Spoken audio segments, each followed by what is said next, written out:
Se você gerou muita informação como resultado de um brainstorming, está precisando organizar tudo, sumarizar, e com a participação da equipe ainda por cima, o diagrama de afinidade pode ser a ferramenta que você está procurando.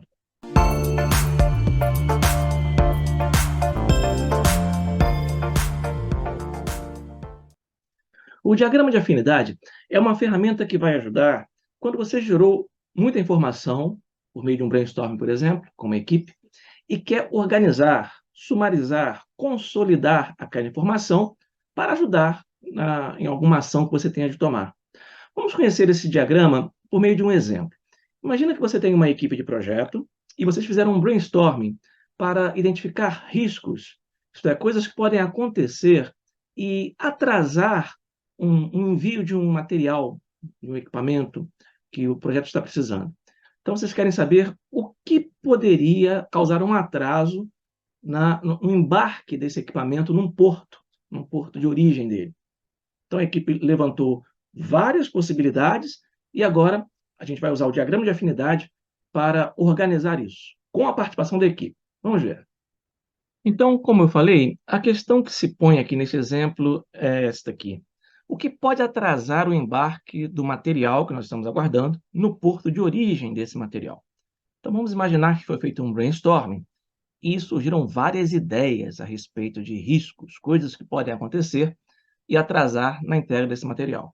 É claro que isso é um exemplo didático, então pode considerar que a quantidade de informações a ser gerada pode ser muito maior do que essa que nós estamos vendo aqui, né? Nós estamos vendo essa quantidade reduzida para efeito didático, mas dá para perceber o uso da ferramenta. O que é que se faz, então? Primeiro, vai ser um exercício feito, a princípio, em silêncio. O começo do processo é silencioso. Então, nós vamos agrupar todos esses post-its, que podem ser físicos, né, ou eletrônicos, numa ferramenta como o Miro ou o Mural. E, então, cada participante do processo, imagina que nós temos 5, 6 pessoas, cada um pode pegar um post-it qualquer, vai ler esse post-it e vai posicionar num flip chart ou numa área da tela, né, se for uma ferramenta online, eletrônica. Então, vamos imaginar que alguém pegou o primeiro post-it, confundir o material com os que devem ser devolvidos, isso poderia causar atraso na remessa do material. A segunda pessoa pegou esse segundo post-it aqui, as docas estarem superlotadas, não viu nenhuma afinidade com o primeiro, porque ela já encontrou aquele primeiro ali. A terceira pessoa que pegou um post-it, pegou haver empregados sem experiência, também não encontrou nenhuma afinidade. Rótulos desgrudarem das caixas, alguém pegou aquilo, mas vamos dizer que quem pegou o quinto post-it, danificar o material por uso de caixas velhas, viu que tinha alguma afinidade, que ele não sabe muito bem, talvez, a princípio, que afinidade é essa, mas ele preferiu agrupar junto com os rótulos desgrudarem das caixas. Percebeu alguma afinidade? Tudo isso sendo feito em silêncio e todo mundo pegando ao mesmo tempo, né? Então, alguém pegou um outro ali, olha, haver alta rotatividade de funcionários, deixou perto do haver empregados sem experiência. São coisas que podem atrapalhar no manuseio do nosso material, né? Haver condições climáticas ruins nas docas. Foi colocado ali perto de docas estarem superlotadas. Foi visto alguma afinidade.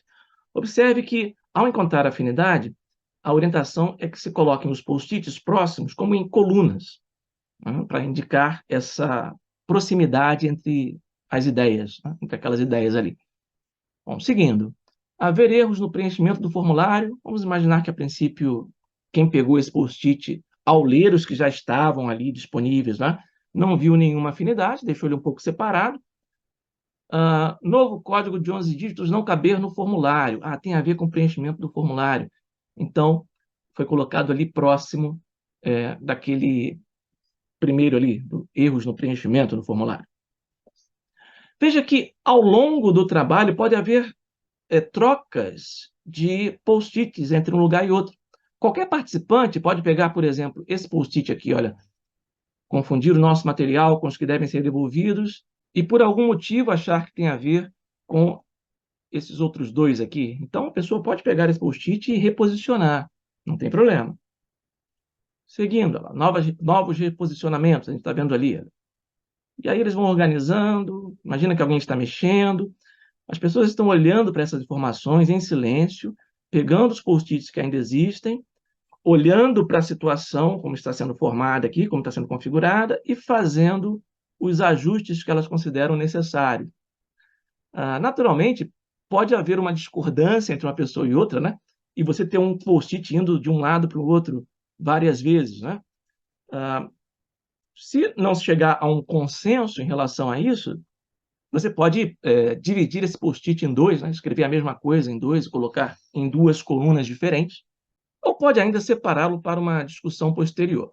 Mas vamos imaginar que essa aqui seria a configuração final, que depois de algumas idas e vindas, a situação se estabilizou, né? E a equipe parou de mexer nos post-its. Muito bem.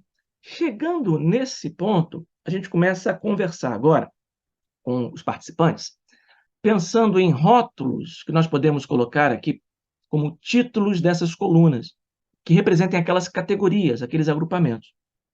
Então, você pode pegar outros post-its, de outra cor, por exemplo, e com a equipe, vocês discutirem o melhor nome. Por exemplo, para a questão de embarque ser disparado diretamente pelo vendedor e ocorrer mudança de fretista, o pessoal pode ter escolhido ali o rótulo política de embarque.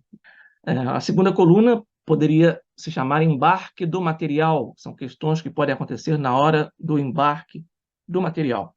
A terceira coluna, que fala de alta rotatividade de funcionários, empregados sem experiência, poderia se chamar pessoal, questões de pessoal. A quarta coluna, local do embarque, o que tem a ver com o local ali, coisas que podem acontecer nas docas. E a quinta coluna, questões de processamento do pedido. Então, assim foi feita essa consolidação com a participação da equipe, e agora nós conseguimos olhar para essas ideias de maneira agrupada, de maneira organizada, o que pode nos ajudar a dar passos seguintes. Nós podemos pensar o que podemos fazer de maneira conjunta aqui, olha, em relação ao embarque do material, que tipo de ação pode ser feita para mitigar esses riscos, em relação a questões de pessoal também, algo que a gente possa fazer para evitar que isso aqui ocorra, ou para nos prepararmos, né, se isso aqui ocorrer. Então, esse tipo de resultado, de benefício, o diagrama de afinidade pode trazer para essa sua situação. Espero que o diagrama de afinidade possa te ajudar em situações como essa. Sempre que você quiser organizar uma grande quantidade de informação com a participação daqueles que geraram a informação. Até a próxima!